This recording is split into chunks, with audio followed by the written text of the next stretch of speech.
Good afternoon, ladies and gentlemen, and welcome to St Mary's Cathedral, albeit that you're here virtually, of course. We are in a virtually empty cathedral. It's lovely to welcome Marie Donoghue to speak to us today, and I'm sure we're in for a very interesting talk on Robert Owen. We have two more talks coming up the next 2 weeks, so do tune in again in the next 2 weeks if you can. And just a few thank yous. So first of all, I'd like to thank the Dean, Very Reverend Niall Sloan, for overseeing and very much supporting this series, and Noreen for being here to make sure the cathedral is open for the few of us who need to be here, and Catherine Cable, who helped with the initial setting up of the publicity. Particular thanks to Limerick City and County Council and the Culture and Arts Office, who gave a grant under the Festival and Events Grant Scheme to help with the costs of this talk series and the previous one, and actually some other events we hope in due course. So, as I say, there's two more talks, but back to today, and I'll hand over to Maria. Thank you very much.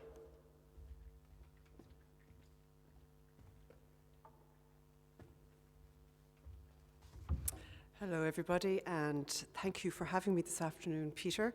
And I would like to start by thanking the Very Reverend Niall Sloan for his invitation to speak as part of the St Mary's Cathedral Lunchtime Talk series, and also to Peter Barley for his very warm words of welcome this afternoon, and to Noreen for giving me such a nice welcome when I came to the door. So thank you. Prior to carrying out my research in advance of today's talk, I had only ever heard of Robert Owen in the context of later figures.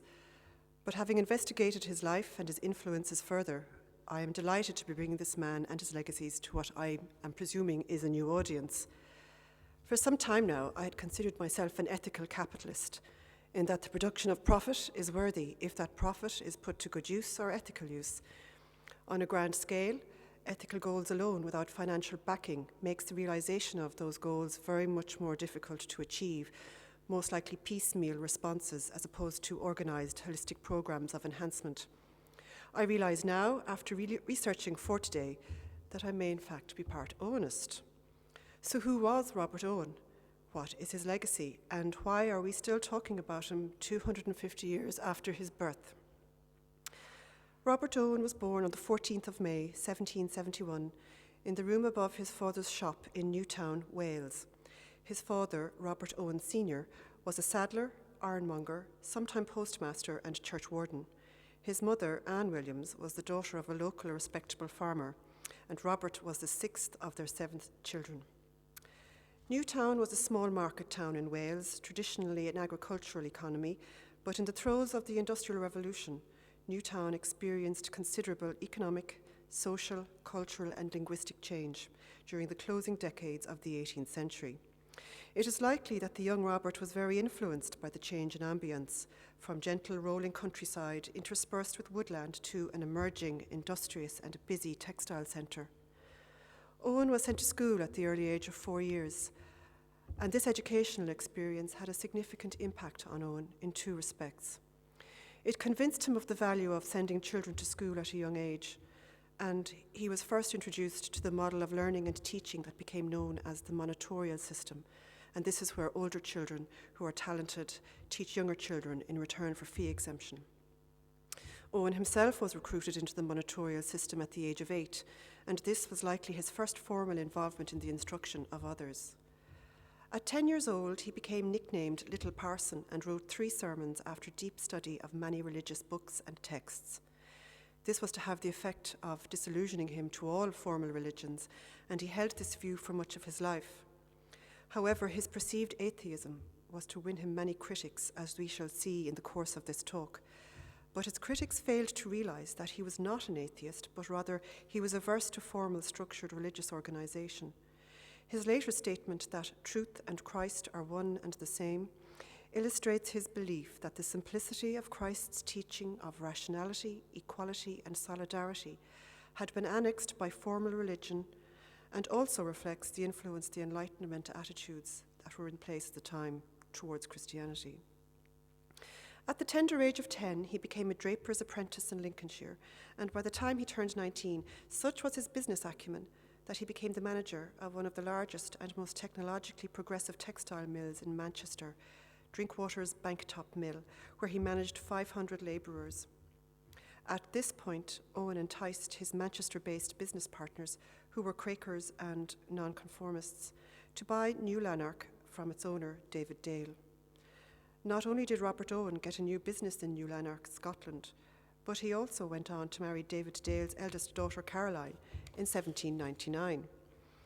This move across Britain from Manchester to southern Scotland was a significant one. And what was it about New Lanark that drew Owen's attention and induced him to make this move? The village of New Lanark was built in the valley below the town of Lanark, where hydropower was available through the Falls of Clyde to drive the water wheels.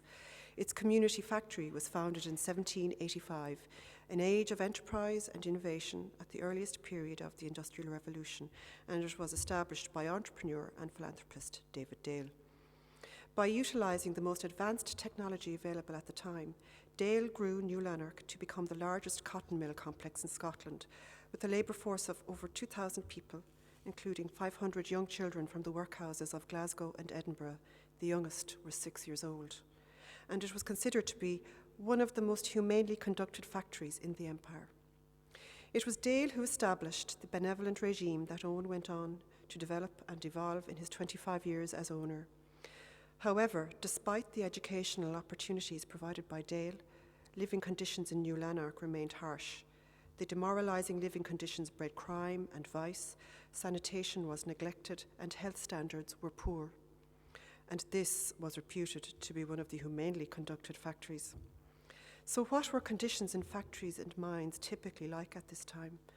One of the main features of the Industrial Revolution was the appalling working conditions that people faced. The factories and mines were dangerous and unforgiving places to work in. Hours of work were long, with 16-hour shifts a day commonplace. The work was labour-intensive, repetitive, tiring. There were few, if any, breaks, and if breaks were taken for rest or meals, pay was deducted. They were frequently required to clean the machines during mealtimes. Wages were very low. Adult men were paid 10 shillings a week.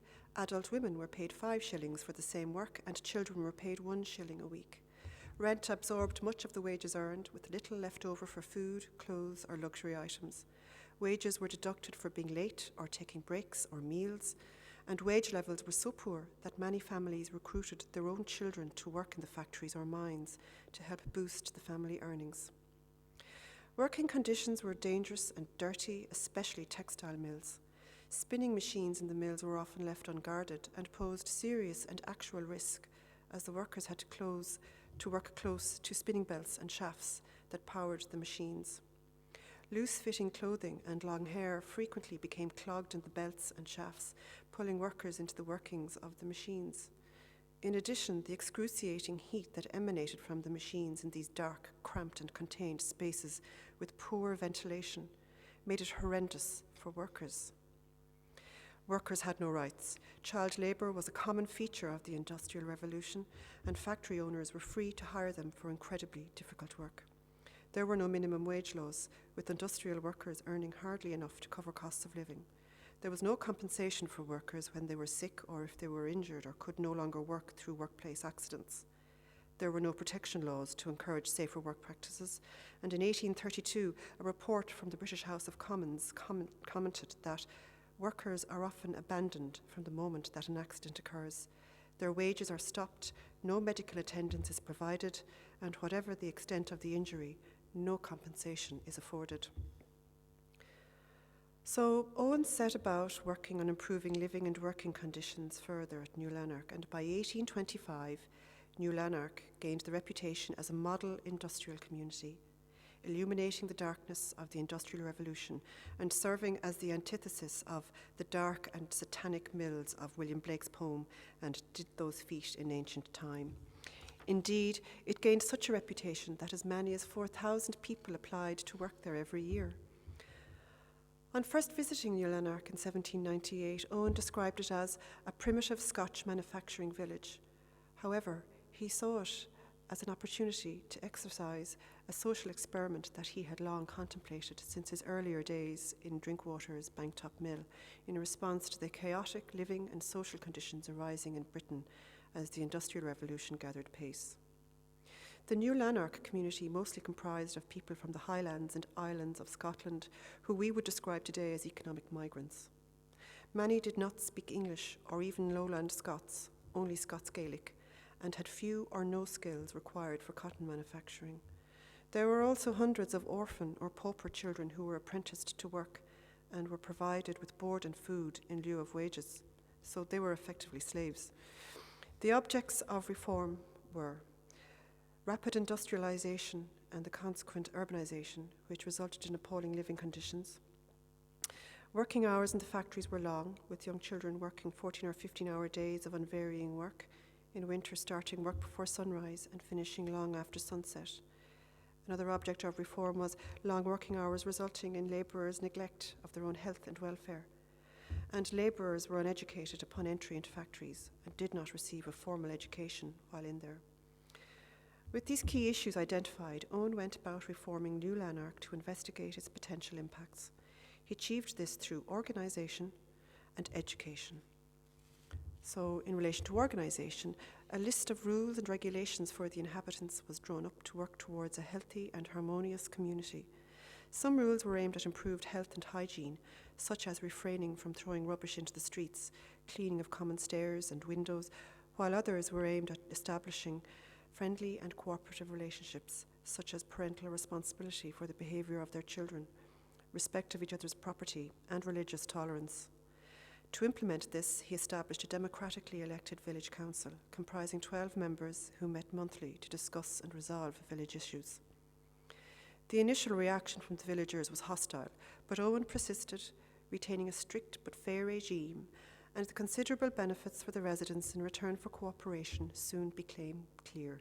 And these benefits included free medical care, free medicines, cheap nutritious food and household goods, access to allotments, a sickness fund, and a savings bank, similar to a credit union today.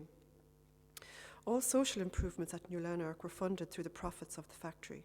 To achieve this, he required improved productivity from his workforce through changes to the work practices and methods of the factory. For a workforce that was already working very hard, this was not popular. Owen, uniquely for the time, realised he had to gain the trust of his employees in order to get them to cooperate with the changes to the working environment that he needed to achieve. He did this by persuading champions. He wrote, "I sought out the individuals who had most influence among the workforce from their natural powers or position, and to these I took pains to explain what were my intentions for the changes I wished to effect." Owen further won the trust of his employees when, in 1808, America passed a trade embargo on British goods. Most mills closed and mass unemployment occurred, but unlike other mill owners of the time, Owen kept his employees on full pay just to maintain the factory machinery in a clean working condition.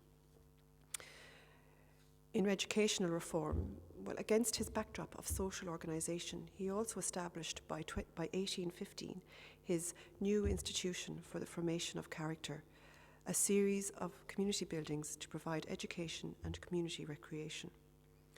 While many saw this as a wasted opportunity to provide additional textile buildings, Owen invested in his community, and in particular, the future community. His first move was to create a policy of phasing out child labour. No child under the age of 10 was employed in the factory, and he actively encouraged parents to leave their children in school until they were 12. His programme for character formation was set up as follows. At 2 years, children were taken to what we would now call a creche or workplace nursery. At 3 years, they entered the infant school, the first free infant school in the world. At 6 years, they progressed to day school and stayed there until they were 12. There was no corporal punishment. All children were provided with cotton tunics, which were washed and changed 3 times a week. Bathing machines were constructed at considerable cost, and 400 haircuts were regularly paid for, again at considerable cost, as well as the usual subjects of reading, writing, arithmetic.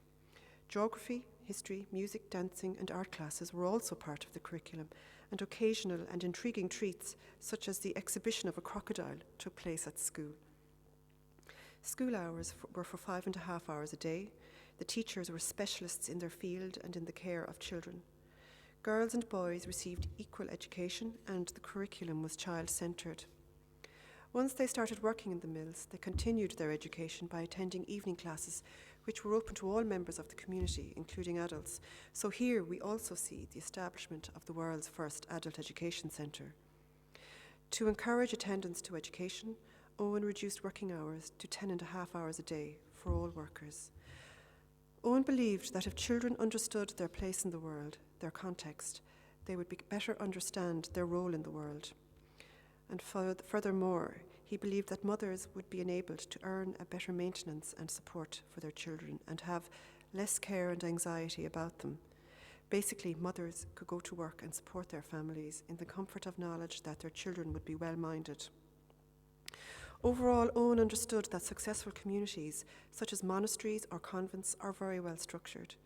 This structure makes people feel secure and supported. Everyone has a clear role. They see the value that their role has within the structure, and they feel more confident. This liberal education that he provided also worked to encourage people to leave the cotton mills, and there are a few examples of this, but for Owen, commercial success was not the motivator, it was a means to an end. Not every cotton mill business at this time survived, contrary to popular opinion, and many struggled and failed. Yet Owen's energy and skills as an astute businessman, in conjunction with his motivation to fund the social innovation and experimentation, provided a very solid foundation for his ambitions to reform society. In short, he needed a very profitable business to finance his radical plans. And again, to look at the backdrop of the time, the Napoleonic Wars adversely impact on trading conditions. To adapt and grow a very successful industry at this period was highly impressive in itself. What he achieved went beyond organising and educating his workforce to improve business efficiency. His approach shares many of the characteristics of what we now, over 200 years later, recognise as corporate social responsibility or social enterprise. The laissez-faire government approach of the time did not intervene to ensure workers' basic rights. While a patriarchal attitude was not unique at this time, it was Owen's practical mode of publicising that was unusual for the early 19th century Britain. Owen had experience of local government in Manchester and of public speaking at the Literary and Philosophical Society, which was essentially a middle-class club of professionals and philanthropic manufacturers. So he was very well connected, and within this distinguished realm, commenced self-publicising and parliamentary lobbying for reform. And it was at New Lanark between 1813 and 1816 that he wrote his most influential and extensive piece, A New View of Society, comprising of 4 essays, which he used to commence expounding his findings to drive social reform. The factory at New Lanark was spectacularly profitable, with returns of over 50% on investment, and Owen held this to be proof of the validity and importance of his theories. Strengthened by his profitability, he tried to persuade other manufacturers to follow his example. This was first attempted through those of influence who visited New Lanark, and then in 1815 via his attempt to introduce a bill to legislate on working conditions in factories. Based on his findings at New Lanark, the bill's aim was to ban the employment of those under 10, to ban night shifts for all children, to provide 30 minutes of education a day for those under 18, and to limit the working day to 10.5 hours. This would have been enforced by a system of government factory inspectors. The bill failed to be introduced in its intended form, as its opponents argued that it would be bad for business. By the time it was finally introduced in 1819, the legislation was limited to banning the employment of those under 9. So in 1823, disillusioned with his failure to successfully introduce far-reaching employment legislation, but still enthusiastic about his ideals to carry out his plan for the creation of self-contained communities, he bought 30,000 acres of land in Indiana from a religious community and renamed it New Harmony, and created the first of his communities, which he envisaged as the cure for pauperism. The size of the projected community had been suggested by that of the village of New Lanark, and Owen soon advocated an extension of the scheme to the reorganisation of society in general. His plan would establish largely self-contained, mainly agricultural communities of between 500 and 3,000 people that would be equipped with the most modern machinery. As the communities increased in number, he wrote, unions of them, federatively united, should be formed in circles of tens, hundreds and thousands, until they embraced the whole world in a common interest. Life in the community generally was well ordered and contented under Owen's practical guidance for a time, but differences in opinion about the form of government and the role of religion soon appeared, and the community fell apart. He returned to England in 1833, having lost much of his personal fortune, and in 1834 he founded and briefly chaired the Grand National Consolidated Trades Union, and continued to push for social reform and the growth of the cooperative movement. Owen has ties close to Limerick, and remnants of his influence lie close by. In 1822 to 1823, Owen carried out a survey of poverty and employment opportunities in Ireland. Agriculture was depressed, the textile industry was highly localised, rents and tithes were high, the Irish Insurrection Act did little to quell unrest, and Ireland had no poor laws. Owen presented his findings and a remedial plan based on New Lanark in Dublin in April 1823 at an event that he ensured was very well publicised, so that it would be impossible to deny him a hearing when the matter came before Parliament. At this event was one John Scott Vandeleur, a landlord from Rathaleen or Rallaheen, about 3 miles southeast of Newmarket and Fergus. Vandeleur inherited the family estate on his father's death, and in 1828 was one of a group of Clare landlords who signed a petition protesting the election of Daniel O'Connell. Renowned as a harsh landlord, he lived in fear of reprisals from local agrarian secret societies. The population of the country had trebled in less than a century. Over 240,000 people lived in Clare alone. 2/3 of these people had little or no land and were dependent on the landowning classes for work as farm labourers. To add to this, following the defeat of Napoleon, market prices stagnated.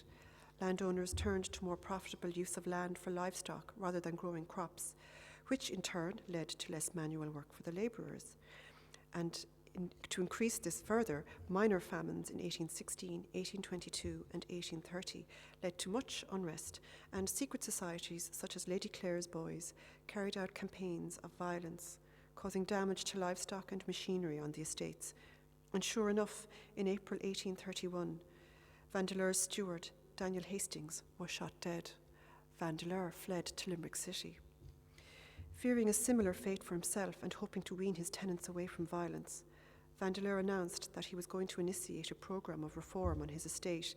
He invited one of Owen's disciples, Edward Thomas Craig, to found a commune on his estate, which became known as the Rallaheen Commune. Craig was met with suspicion, and even though he spoke no Irish and the locals no English, he obviously carried strong skills of persuasion, as soon the locals were convinced to become part of this new system. The commune started off with 52 people of all ages. All were required to leave their houses and relocate to the accommodation provided on the estate. Married couples lived in cottages, single people and orphans slept in dormitories.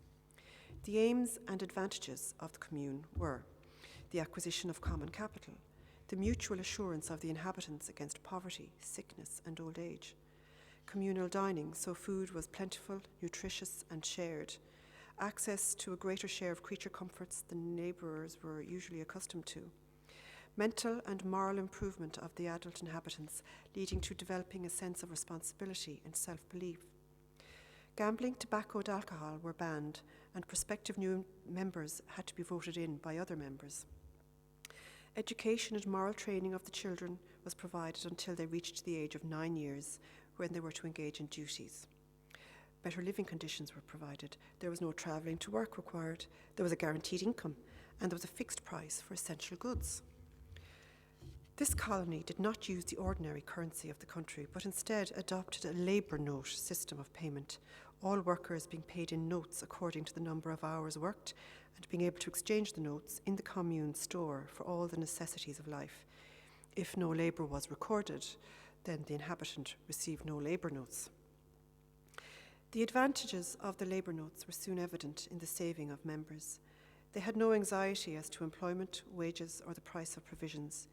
Each could partake of as much vegetable food as he or she could desire. The expenses of the children from infancy for food or education were provided for out of the common fund. The advantages for the landlord included higher rent, which was £900 per annum, better interest on capital, punctual payment of rent, security of tenure, and safety and security of stock and machinery.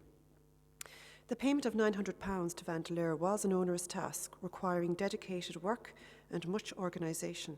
However, within a year of operation, rent targets were met and membership numbers increased to 81. In addition, Vandeleur purchased a corn-cutting machine which enabled more efficiency at harvest time, and at the Harvest Festival in 1833 there was much singing, dancing and complimentary speeches after a celebratory dinner. Disaster, however, struck a short time later. John Scott Vandeleur disappeared. It transpired that he had incurred huge gambling debts, and the estate went bankrupt. There was no money left, and Craig reimbursed the inhabitants, who were paid in labour notes, out of his own resources. Craig and his wife returned to England, and the inhabitants reverted to the prior status as workers on the estate. There are still ruins of the commune infrastructure in existence, such as the cottages, some mill buildings, and the Tower House in Ralaheen. Furthermore, in 2003, the Ralaheen Centre for Utopian Studies was established at the University of Limerick to pursue innovative research across disciplines on utopian thought and practice.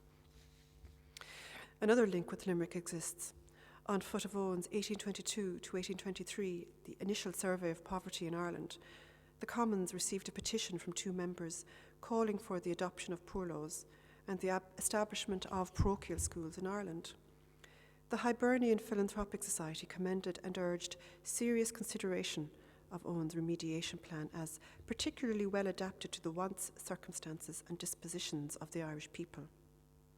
After the House of Lords rejected resolutions for inquiry into the Irish administration, the MP for Limerick, Thomas Spring Rice, who was mounted on top of the memorial column in the People's Park, and whose sister, Mary Spring Rice, married Aubrey de Vere and resided at Curragh Chase House, was appointed to chair a select committee on the employment of the poor in Ireland.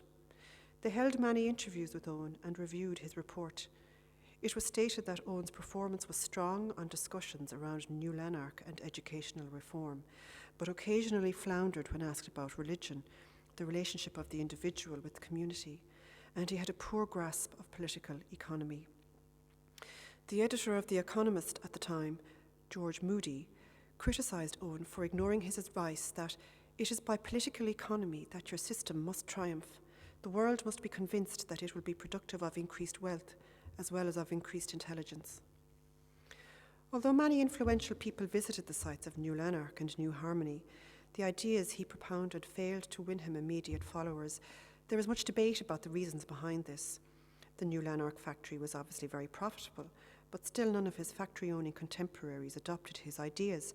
Possibly the radical nature of his views contributed to this, if he had instead advocated a step-by-step, more incremental approach towards improving working conditions and relations with employees, instead of an all-or-nothing approach, then he might have been more successful. Owen's plans for the cure for pauperism were received with considerable favour until he declared his hostility to religion as an obstacle to progress.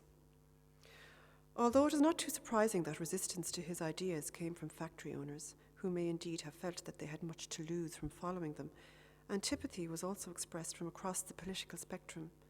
Some of the most long-lasting criticism was expressed by Marx and Engels in their Communist Manifesto.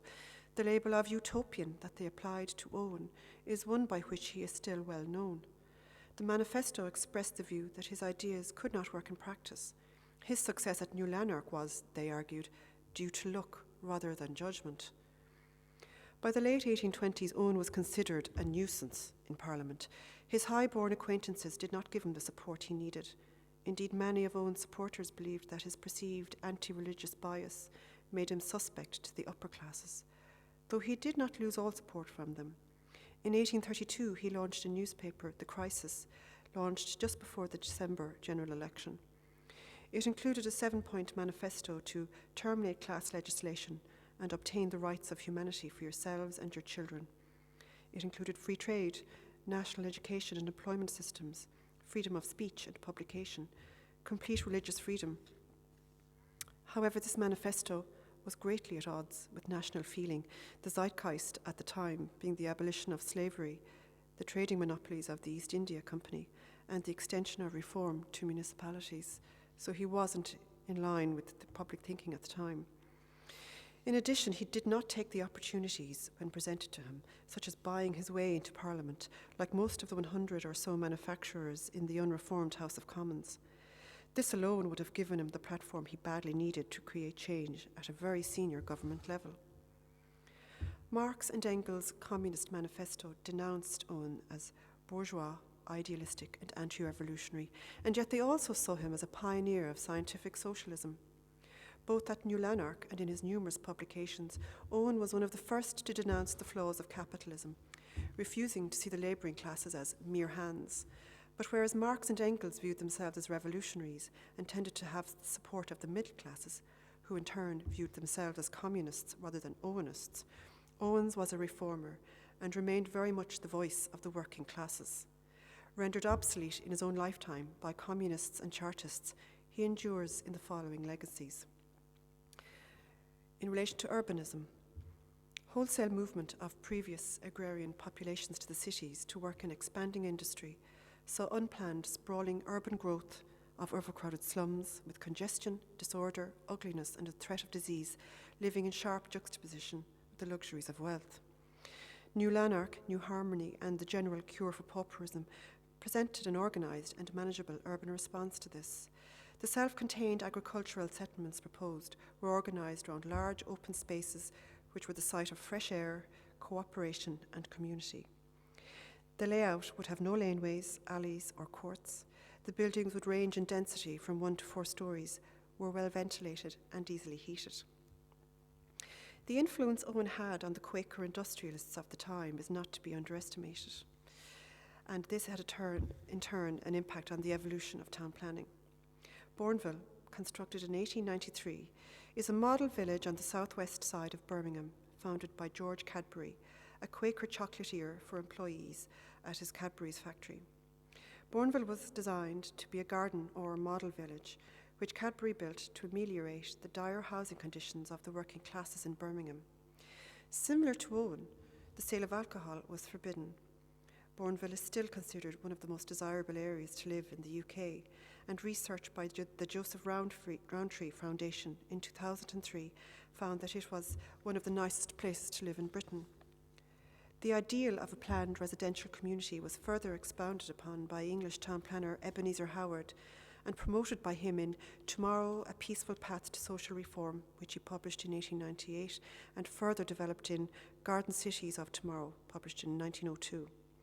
Howard's plan for garden cities was a response to the uncontrolled urban growth, and while the garden city was essentially a suburban form, with low density, cul-de-sacs and winding roads, it was also proposed as a cooperative commonwealth, in which increases in property values would be shared by the community, open land would be communally held, and manufacturing and retail would be clustered within walking distance of residences. Later planners took on the physical features of the garden city without the cooperative aspects. But to prove how influential New Lanark is, it is now a UNESCO World Heritage Site, so it shows how it's so seminal in this culture. In relation to education reform, New Lanark was the scene of the world's first child nursery, where children were taught in a dedicated building by specialist teachers. There was no corporal punishment, a policy only written into British law in 1990, some 180 years later. The child-centred curriculum was revolutionary, and special efforts were made to accommodate single mothers. Indeed, the New Labour initiative of the late 1990s of Sure Start centres supporting children and their families from birth to 5 years has its roots in Owen's system of education. And that we now accept this without hesitation shows how Owen's education movement has developed in Europe and how it has helped shape how we operate our society. Owen also reformed working conditions. He occupies a curious position in the history of management thinking. Dismissed by his contemporaries, and now little recognised apart from the linking of his name with that of New Lanark, his vision and foresight place him as the pioneer of management practices which are taken for granted today. Although Owen's own relationship and partnership with the Quakers and nonconformists at the end of his time at New Lanark failed due to their wish to impose religious instruction on all, it was this sector of society that he most influenced. They included Titus Salt of Salt's Mills in Bradford, who constructed the Saltaire model village in 1851, the Lever brothers, now Unilever in Merseyside, who constructed Port Sunlight in 1888, and Joseph Rowntree, the chocolatiers in York, who constructed New Earswick model village designed by Raymond Unwin outside York in 1902, and he later founded the Joseph Rowntree Foundation. Indeed, Joseph Rowntree's great friend was Charles Booth, who created the famous poverty maps of London in the 19th century. So Owen's influence, you could say, bled out rather than was very sudden. The foresight Owen demonstrated in areas such as motivation of employees, industrial relations, and management by observation was appreciated only a century later in the work of F.W. Taylor and Mary Parker Follett, amongst others. In 1949, Erwick and Breck wrote of Owen, generations ahead of his time, he preached and practiced a conception of industrial relations which is, even now, accepted in only a few of the most progressive undertakings. Owen's lasting contribution may be best seen in the fact that for modern employers not to meet the practices he advocated is unthinkable. Owen also had a role in trade union formation. In his report to the County of Lanark in 1820, Owen declared that reform was not enough and that a transformation of the social order was required.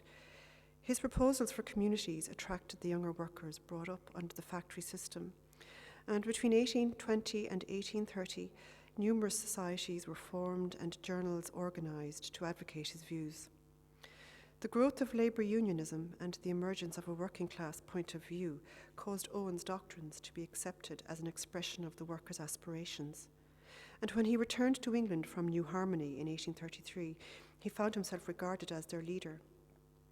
In the unions, Owenism stimulated the formation of self-governing workshops. The need for a market for the products of such shops led in 1832 to the formation of the National Equitable Labour Exchange, which applied the principle that labour is the source of all wealth. The unprecedented growth of labour unions made it seem possible that the separate industries, and eventually all industry, might be organised by these bodies. Owen and his followers carried on ardent propaganda all over the country, and this effort resulted in the establishment of the Grand National Consolidated Trades Union in 1834. Although the enthusiasm of the unions and the numbers of labourers joining them were remarkable, determined opposition by employers and severe repression by the government and courts ended the movement within a few months. It was 2 generations before socialism, first popularly discussed at this time, again influenced unionism. Throughout these years, Owen's community ideas maintained a hold, and ultimately they provided the basis for the worldwide consumers' cooperative movement, which he also had a role in. As early as the 1820s, Owenites decided to found cooperative retail shops, drawing on their master's principle of fair wages. These first co-ops, whereby the workers were also owners and shareholders of the concern, were meant to raise funds for the building of future Owenite communities. Once the Owenite movement disappeared, the communitarian dimension was put aside, yet the idea of retail cooperation endured. The first formal cooperative was founded in Rochdale in Manchester in 1844 with the objective of sharing the surplus with the workers. Their manifesto bears a strong resemblance to the tenets of Owenism, with the Rochdale Pioneers Cooperative becoming the prototype for